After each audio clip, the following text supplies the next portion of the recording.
ठीक है।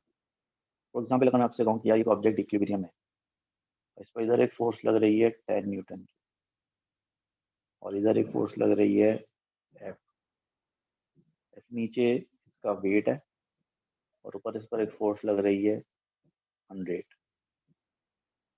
तो अगर ये ऑब्जेक्ट इक्विलिब्रियम में है,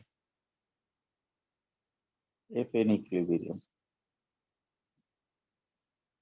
ठीक है, तो अगर ये ऑब्जेक्ट इक्विलिब्रियम में है तो इसका मतलब है कि राइट वाली फोर्स लेफ्ट के बराबर होगी और अपवर्ड फोर्स या डाउनवर्ड फोर्स के बराबर। तो अगर ये ऑब्जेक्ट इक्विलिब्रियम में तो इसका मतलब ये हुआ कि फिर डब्ल्यू किसके बराबर होना चाहिए, डब्ल्यू बराबर होना चाहिए 100 न्यूटन और एफ जो है किसके बराबर होना चाहिए, एफ बराबर होना चाहिए 10 न्यूटन। तो इक्विलिब्रियम में होने के लिए रिजल्टेंट फोर्स जीरो होना जरूरी है और रिजल्टेंट फोर्स जीरो होने के लिए जरूरी है कि एक डायरेक्शन में जो फोर्स हो तो उतनी फोर्स ऑपोजिट डायरेक्शन में भी होनी चाहिए। यानी जितनी फोर्स राइट पे लग रही है उतनी लेफ्ट पे लगनी चाहिए और जितनी फोर्स जो है वो लेफ्ट पे लग रही है उतनी फोर्स राइट पे लगनी चाहिए। ठीक है भाई। अब हमेशा तो सिचुएशन इतनी सिंपल नहीं होगी ना, कभी थोड़ी सी कॉम्प्लिकेटेड भी होगी सिचुएशन, थोड़ा सा कॉम्प्लिकेटेड बनाते हैं इसको। मिसाल के तौर पे फर्ज करें कि if the following object is in equilibrium,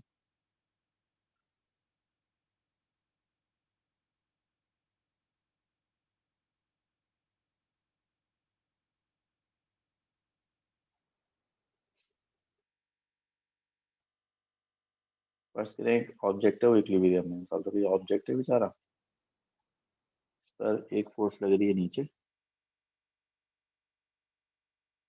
ये फोर्स है डब्ल्यू, एक फोर्स लग रही है लेफ्ट पर, ये फोर्स है टी और एक फोर्स यू लग रही है डायरेक्ट और ये फोर्स है एफ। अब इसमें देखें डब्ल्यू जो है तो डाउनवर्ड है, टी जो लेफ्टवर्ड है, लेकिन एफ जो है वो डायगनल। जब कोई फोर्स डायगनली होती है तो हम क्या करते हैं, उसके कंपोनेंट बनाते हैं। तो एफ का एक कंपोनेंट तो ये बन जाएगा, अगर हम ये एंगल मेजर करें तो एफ का एक कंपोनेंट क्या बनेगा, एफ कॉस थीटा, और एफ का एक कंपोनेंट ये बन जाएगा, कंपोनेंट क्या हो जाएगा, एफ साइन थीटा। अब हमने एफ को जगह उसके कंपोनेंट्स ले लिए, अब आप इक्वेट कर सकते हैं, को आप इक्वेट कर सकते हैं किससे, एफ कॉस थीटा से, और आप डब्ल्यू को इक्वेट कर सकते हैं किससे, एफ साइन। तो डब्ल्यू को F cos theta right side पर है, टी लेफ्ट साइड पर है, दोनों इक्वल होंगी। एफ साइन थीटा अपवर्ड है और डब्ल्यू डाउनवर्ड है तो दोनों इक्वल। ठीक है, तो ये आपकी पहली कंडीशन ऑफ इक्विलिब्रियम हो गई, जो कि ये कहती है कि रिजल्टेंट फोर्स जीरो होना चाहिए। और रिजल्टेंट फोर्स जीरो होने का मतलब ये है कि अगर कोई ऑब्जेक्ट इक्विलिब्रियम में होगा तो जितनी फोर्स राइट पे लग रही है उसके बराबर फोर्स लेफ्ट पे लग रही हो, और जितनी फोर्स अपवर्ड लग रही है उसके बराबर फोर्स डाउनवर्ड। ये फर्स्ट कंडीशन ऑफ इक्विलिब्रियम हो गई जिसको हमने एक्सप्लेन कर दिया। उसके बाद जो सेकंड कंडीशन ऑफ इक्विलिब्रियम है उस पर हम बात करें तो सेकंड कंडीशन ऑफ इक्विलिब्रियम क्या कह रही है, सेकंड कंडीशन ऑफ इक्विलिब्रियम ये कह रही है कि रिजल्टेंट मोमेंट जीरो होना चाहिए। रिजल्टेंट मोमेंट क्या होना चाहिए, जीरो होना चाहिए। रिजल्टेंट मोमेंट जीरो होने का मतलब बेसिकली वही पुराने वाली बात है, जितने भी क्लॉकवाइज मोमेंट्स हैं, सही, जितने भी क्लॉकवाइज मोमेंट्स है उनका सम और जितने भी एंटी क्लॉकवाइज मोमेंट्स उनका सम क्या होना चाहिए, बराबर।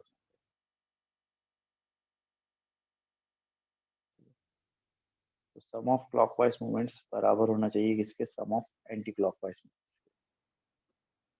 ये वही कंडीशन है जो बचपन से आप पढ़ते हैं, इसको आप principle of moments.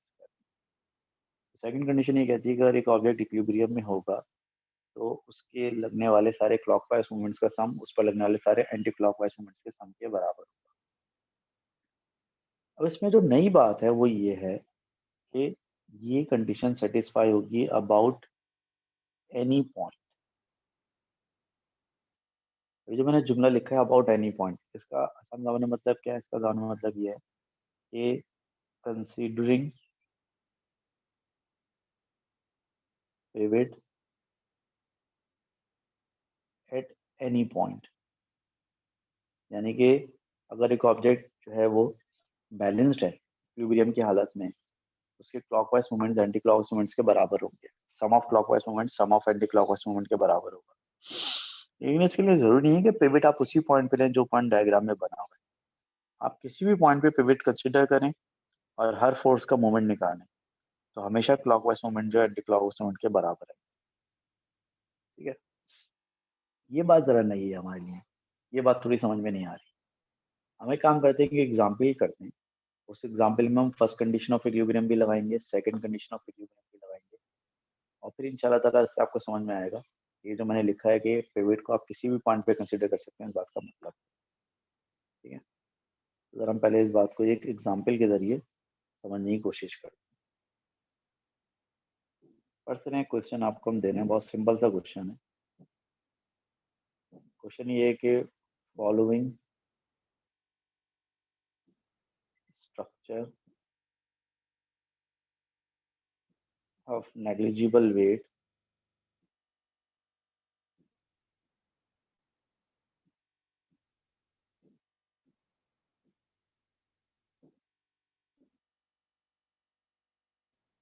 Is in equilibrium. एक स्ट्रक्चर है, मिसाल के तौर पर ये एक रॉड टाइप की कुछ चीज है, और इसका जो वेट है वो ना होने के बराबर है।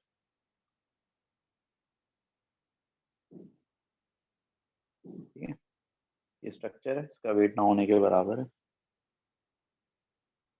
ये एक पिवट हमने रखा हुआ है यहाँ पर भाई।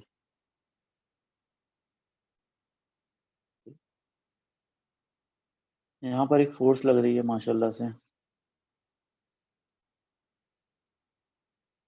यहाँ पे भी एक फोर्स लग रही है। ये फोर्स है 10 न्यूटन की, और ये फोर्स है लेट से 25 न्यूटन की। ठीक है, यहाँ पर एक कांटेक्ट फोर्स लग रही है ऊपर की तरफ, और एक कांटेक्ट फोर्स है आर, जिसको आप नॉर्मल रिएक्शन फोर्स कहते हैं ना। यहाँ पर एक कांटेक्ट फोर्स लग रही है आर।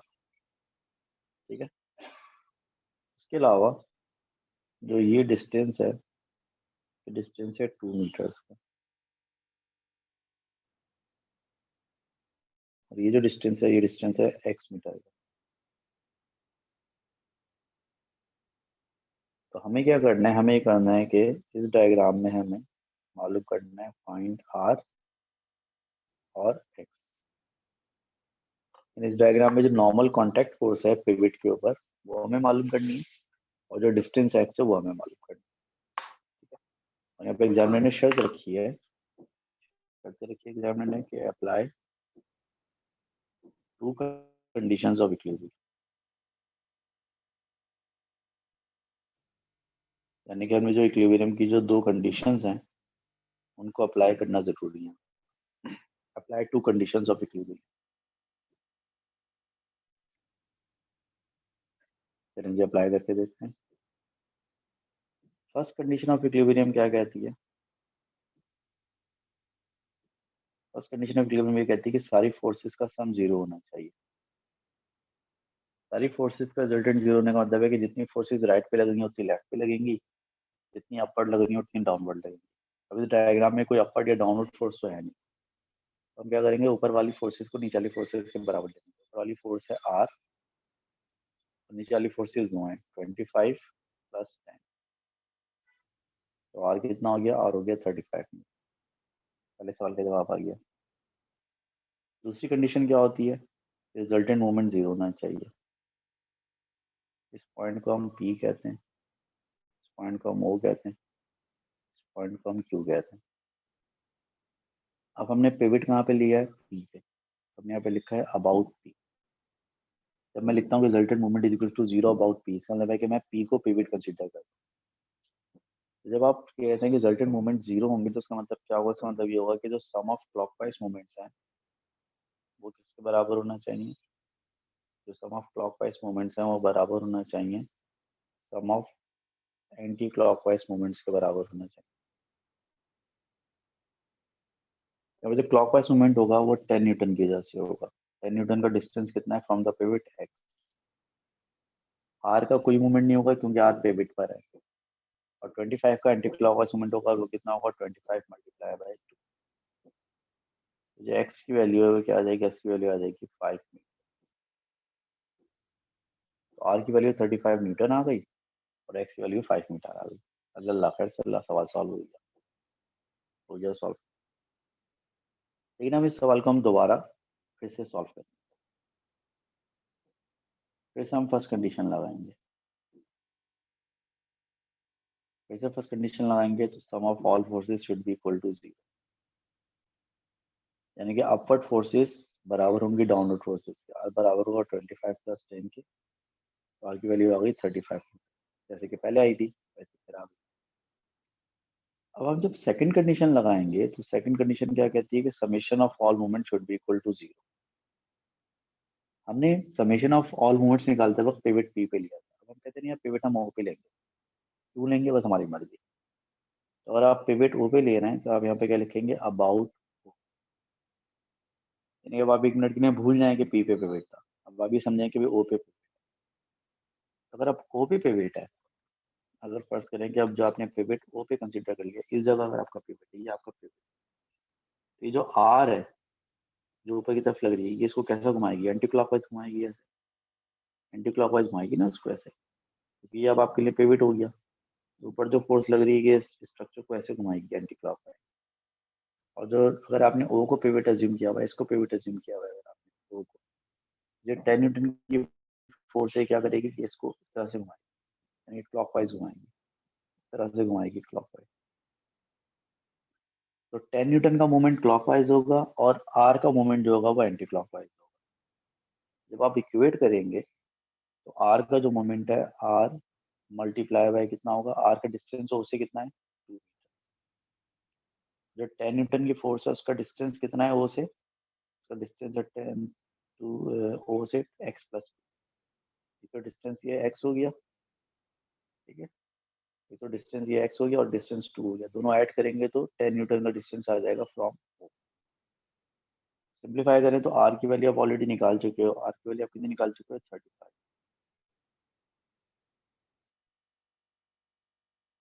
हो जाएगा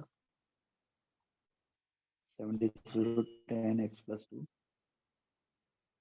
7 सा 2 वहाँ पे जाके माइनस करेगा तो 7 माइनस 2 एक्स हो गया, तो एक्स इज टू क्या हो गया? 5।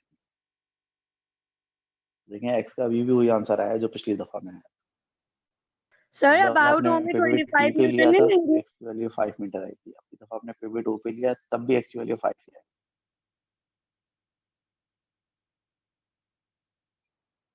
दोबारा बोलो, मुझे आवाज नहीं आ रही। सर अबाउट ओ में हम लोग 25 न्यूटन नहीं लेंगे।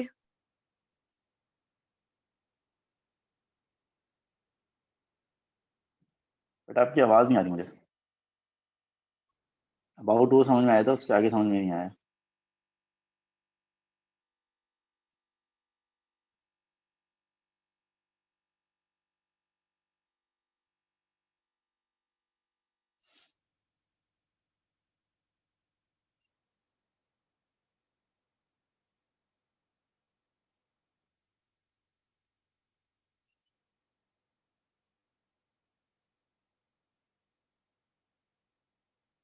अबाउट ओ में 25 न्यूटन नहीं होगा। कौन सा 25 न्यूटन? नहीं होगा ना, क्योंकि जब मैं ओ पे पिवट अज्यूम कर रहा हूँ, अगर ये मेरा पिवट है ओ पे, तो 25 न्यूटन तो ओ से ही तो गुजर रहा है ना।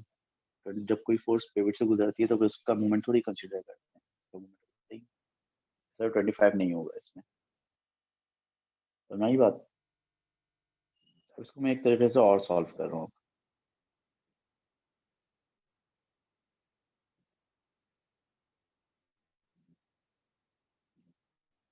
अब मैं फिर से फर्स्ट कंडीशन लगाता हूँ।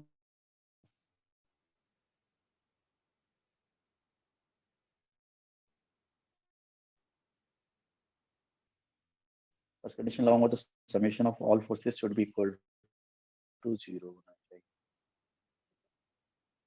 तो आपकी अपवर्ड फोर्स आर बराबर होगी डाउनवर्ड फोर्स से, करेंगे 25 प्लस 10, तो आगे वाली तो फिर से 35 न्यूटन आ गई। जब मैं यहाँ पे समेशन ऑफ मोमेंट 0 लूंगा दोबारा से, अब मैं पिवट ना ओ पे ले रहा हूँ ना पी पे ले रहा हूँ, अब मैं पिवट ले रहा हूँ क्यू पे। पिवट कहाँ पे ले रहा हूँ? मैं क्यू पे ले रहा हूँ। यहाँ पे मैं क्या लिखूंगा ब्रैकेट में? यहाँ ब्रैकेट में लिखूंगा मैं अबाउट क्यू। अब मैं पिवट ले रहा हूँ अबाउट क्यू। अबाउट क्यू में पिवट लूंगा तो देखो, जब मैं क्यू पे पिवट लूंगा तो जो 10 न्यूटन है अभी तो क्यू से गुजर रहा है ना, जब 10 न्यूटन क्यू से गुजरेगा तो 10 न्यूटन का तो कोई मोमेंट नहीं होगा, तब 10 न्यूटन वाली फोर्स काउंट नहीं होगी। आर का मोमेंट होगा क्लॉकवाइज, क्योंकि अगर ये पिवट है आपका, ये अगर पिवट है आपका तो आर ऊपर की तरफ है, तो आर स्ट्रक्चर को इस पिवट के चारों तरफ ऐसे घुमाएगा क्लॉकवाइज। आर का मोमेंट क्लॉकवाइज होगा, 25 न्यूटन का क्लॉक मोमेंट ऐसे होगा, यानी कि एंटी क्लॉकवाइज। तो आर का जो मोमेंट बनेगा वो कितना बनेगा, आर का मोमेंट बनेगा R multiply by X. R का जो डिस्टेंस है फ्रॉम क्यू वो एक्स है, और 25 न्यूटन का जो डिस्टेंस है फ्रॉम क्यू है 2 प्लस एक्स। 25 का मोमेंट कितना बनेगा, 25 का मोमेंट बनेगा 25 इंटू 2 प्लस एक्स। आर की वैल्यू 35 है, 35x 25 into 2 plus X. 35 7 35 5 7x equals to 5 into 2 plus X. 7x बराबर होगा 5 2 10 प्लस 5x। 5 को उठा के यहाँ लिया है, 7x माइनस 5x बराबर होगा 10 के, या फिर x बराबर हो जाएगा 5 मीटर। देखिए x का आंसर फिर से 5 मीटर आ गया। यानी कि इसका मतलब ये हुआ कि मैं पिवट को चाहे ओ पे कंसीडर करूं, चाहे पी पे कंसीडर करूं, चाहे क्यू पे कंसीडर करूं, एक्स का आंसर हर दफा 5 मीटर, 5 मीटर या 5 मीटर ही आता है। कहने का मतलब ये है कि मुझे जो है वो इससे कोई फर्क नहीं पड़ता है कि मैं पिवट कहाँ पे कंसीडर करूँ। जब भी कोई चीज़ इक्विलिब्रियम में होगी तो आप पिवट को किसी भी पॉइंट पे कंसीडर कर सकते हैं, और पिवट को किसी भी पॉइंट पे कंसीडर करके आप क्लॉकवाइज मोमेंट्स को एंटी क्लॉकवाइज मोमेंट्स से इक्वेट कर सकते हैं, और हर दफा जो आपका आंसर आएगा बिल्कुल सही आएगा और एक जैसा आएगा। आप पिवट किसी भी पॉइंट पे कंसीडर कर सकते हैं, लेकिन बस सिर्फ आपको एक बात का ख्याल रखना है कि आप हमेशा ऐसा पॉइंट कंसीडर करेंगे जहाँ के डिस्टेंसेस आपको पता हो। फर्स्ट आप बोले यार मैं यहाँ पे पिवट कंसीडर कर लेता हूँ, कर लें भाई कंसीडर, यहाँ से आंसर आना चाहिए, लेकिन क्या आपको इस पॉइंट से सारी फोर्सेस के डिस्टेंस पता है? नहीं पता, इसलिए हम इसको कंसीडर नहीं करेंगे। कर सकते हैं लेकिन अगर डिस्टेंसेस पता हो तो आप किसी भी पॉइंट को जो है वो पिवट कंसीडर करके जो है सवाल को सॉल्व कर सकते हैं, और शर्त ये है कि आपको उस पॉइंट से सारी फोर्सेस के डिस्टेंसेस पता हो, ताकि आप साथ की क्लॉकवाइज मूवमेंट्स को एंटी क्लॉकवाइज मूवमेंट से इक्वेट कर सकें। ठीक है, मैं इसी तरह का एक सवाल आप लोगों को देता हूँ, आप लोग इसको सॉल्व करें, लेकिन सॉल्व कैसे करना है ये मैं बताता हूँ आपको। ठीक है, ये एक स्ट्रक्चर है बेचारा इसी तरह का,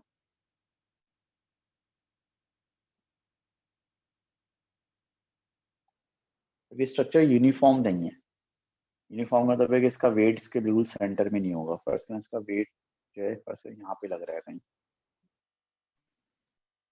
इसका वेट लग रहा है वर्टिकली डाउनवर्ड। ठीक है, इसको यहाँ पे एक रस्सी से बांधा हुआ है, रस्सी में ऊपर की तरफ टेंशन है, यहाँ पर भी एक रस्सी से बांधा हुआ है, रस्सी में ऊपर की तरफ टेंशन है। इस रस्सी में जो ऊपर की तरफ टेंशन है वो है 100 न्यूटन की, और इस रस्सी में जो ऊपर की तरफ टेंशन है वो है 120 न्यूटन की। अब ये जो डिस्टेंस है आपका, यहाँ से लेके कॉर्नर तक का डिस्टेंस, डिस्टेंस आपका है 0.2 मीटर। ठीक है, और इस कॉर्नर से लेकर यहाँ तक का जो डिस्टेंस है वो भी कितना है, वो भी 0.2 मीटर। इस कॉर्नर से लेकर और वेट तक का जो डिस्टेंस है वो है x। जो टोटल लेंथ है इस रॉड की, टोटल लेंथ है 2.5 मीटर। ठीक है, ये टोटल लेंथ है वो 2.5 मीटर है। तो अब आपको क्या करना है, अगर ये ऑब्जेक्ट इक्विलिब्रियम में है,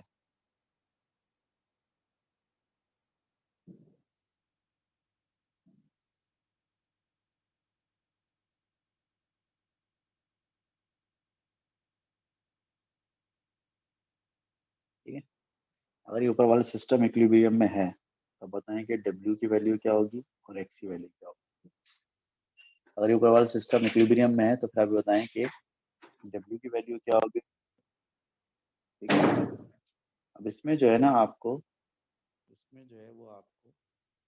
पिवट जो है डिफरेंट पॉइंट्स लेना होगा। मिसाल के तौर पर ये पॉइंट आपका ए है, ये पॉइंट आपका बी है, ये पॉइंट आपका सी है, ये पॉइंट आपका डी है और ये पॉइंट आपका ई है। ठीक है। तो आप लोगों को करना है क्या है, आप लोगों को करना ये है कि ज़रा गौर से सुन लें आप लोग। अलिशबा, अनस और फायका, अलिशबा, अनस और फायका आप लोग पिवट ए पे लोगे। फला, हमना और हमजा आप लोग पिवट बी पे लोगे। हारिस, जवाद और मुदस्सिर आप लोग पिवट सी पे लोगे। सर हम्माद, आवाज स्लो आ रही मास है और आपकी जयान, बहुत। हम्माद, जी सर, आवाज नहीं माज आ और रही आपकी। जयान आप लोग पिवट डी पे लोगे। क्या चीज? आवाज बहुत आवाज हल्की आ समझ रही। नहीं आ रही बात? बहुत हल्की आवाज। बहुत हल्की आ रही है आवाज। अब आ रही है आवाज सही?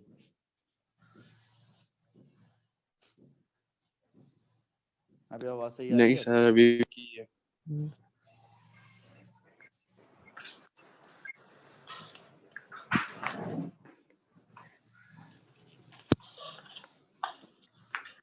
अब आ रही है आवाज सही?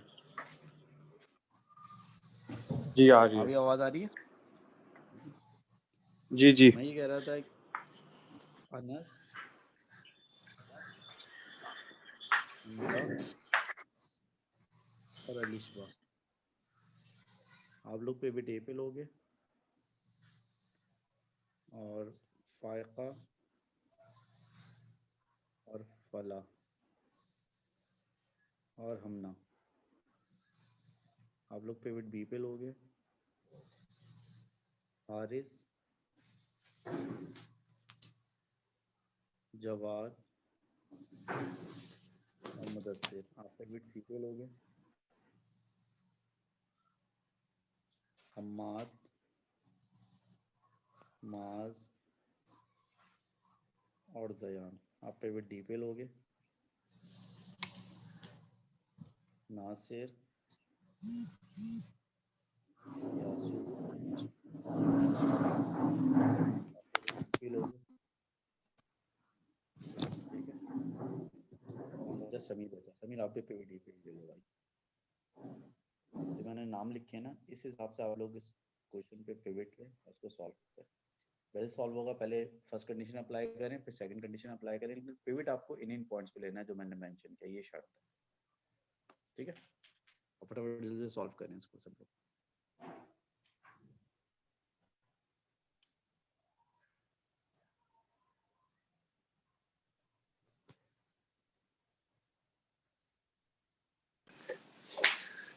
हेलो सर, स्क्रीन चली गई, आवाज भी स्लो आ रही है, कुछ समझ नहीं आ रहा।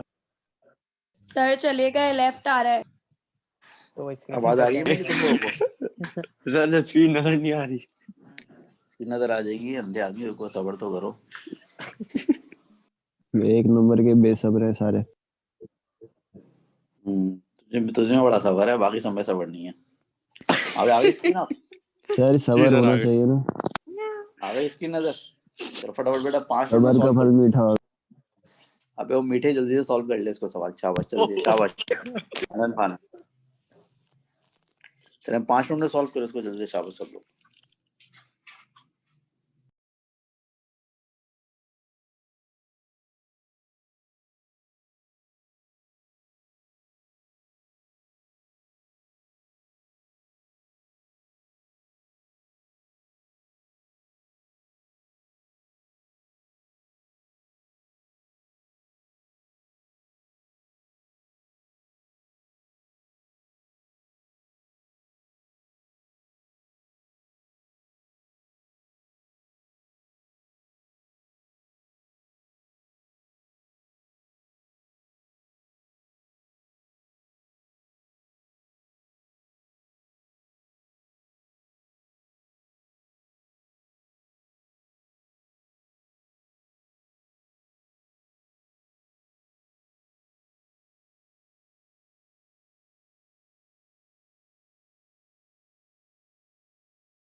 सर स्क्रीन नहीं शो हो रही दोबारा।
हाँ भाई, सॉल्व किया किसी ने इसको? Yes sir. आंसर आ रहा है? W सर 220 आ रहा है और X 1.15 1.15 आ रहा है। अच्छा 1.15 आ रहा है। चलो देखते हैं।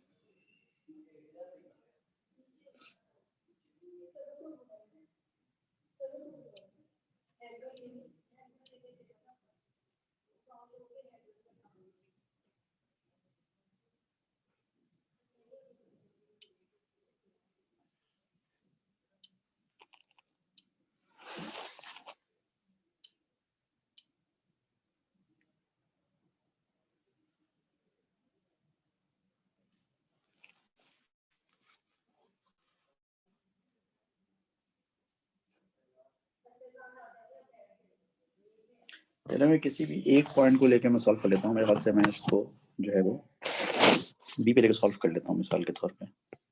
ठीक है, पिवट को बी पे लेकर सॉल्व कर लेता हूँ। पहले मैं अप्लाई करूंगा फर्स्ट कंडीशन ऑफ इक्विलिब्रियम। जब फर्स्ट कंडीशन ऑफ इक्विलिब्रियम में अप्लाई करूंगा तो इसका मतलब है कि summation of all forces should be equal to 0।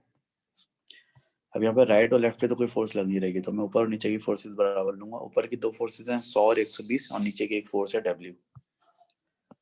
तो आपका W बराबर होगा 100 प्लस 120। तो W बराबर हो जाएगा 220 न्यूटन के बराबर हो जाएगा। हो गया। सेकंड कंडीशन लगाएंगे, सारे मोमेंट्स 0 लेंगे और हम यहाँ पे कहाँ ले रहे हैं, अबाउट B ले रहे हैं।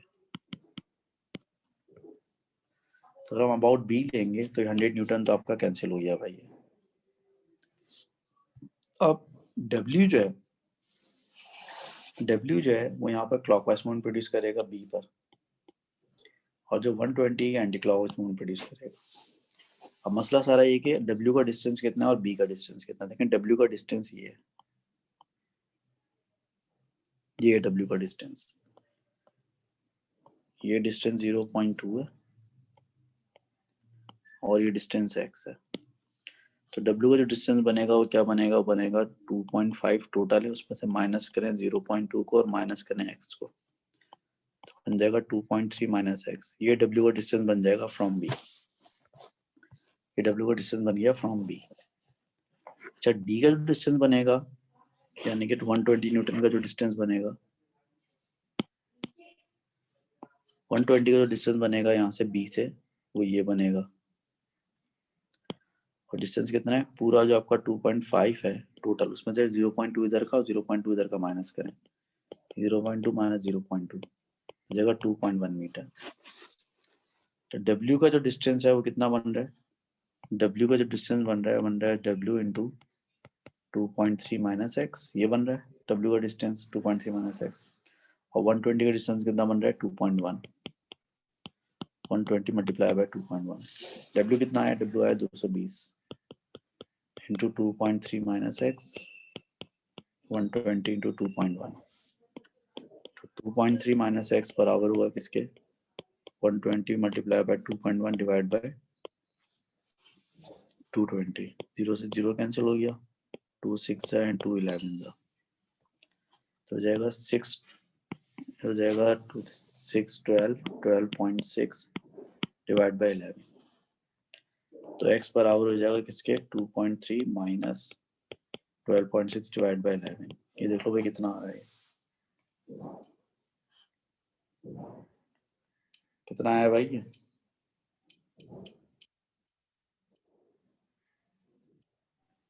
One point one five four. आ जाएगा 1.15। ठीक है। अब आप पिवट चाहे सी पे लें, चाहे ए पे लें, चाहे डी पे लें, चाहे ई पे लें, सब जगह से आपका आंसर 1.15 आना चाहिए। अब जिन लोगों को मैंने जहाँ पिवट लेने को कहा है, आप लोग वहाँ पे पिवट लेके सॉल्व करें। एक्स का आंसर 1.15 मीटर आना चाहिए, डब्ल्यू का आंसर 220 आना चाहिए। सब लोग इसको सॉल्व करके देखें। नेक्स्ट क्लास में इंशाल्लाह एक दफ़ा फिर इसको डिस्कस करेंगे अलग अलग पिवट से। सबका आंसर यही आना चाहिए। अगर किसी का आंसर नहीं आता तो फिर हम देखेंगे क्यों नहीं आ रहा आंसर। और इंशाल्लाह नेक्स्ट क्लास आपकी मंडे को होगी। मंडे को इसको कंटिन्यू करेंगे, इस टॉपिक को, इसकी वर्कशीट भी सॉल्व करेंगे। लेकिन ना मंडे तक सब लोग अपने अपने पिवट पर इसको सॉल्व जरूर कीजिएगा लाजमी, ठीक है। ये मैं शेयर सर ये करूंगा वाला तो पीडीएफ ग्रुप पे भेजेंगे? जी बिल्कुल भेज दूंगा मैं आपको। ये मैं सही इंशाल्लाह है। आपको जुम्मे की नमाज के बाद भेजता हूँ आपको मैं, ठीक है। चले सही है, शुक्रिया, अल्लाह ओके, हाफिज। हाफिज़।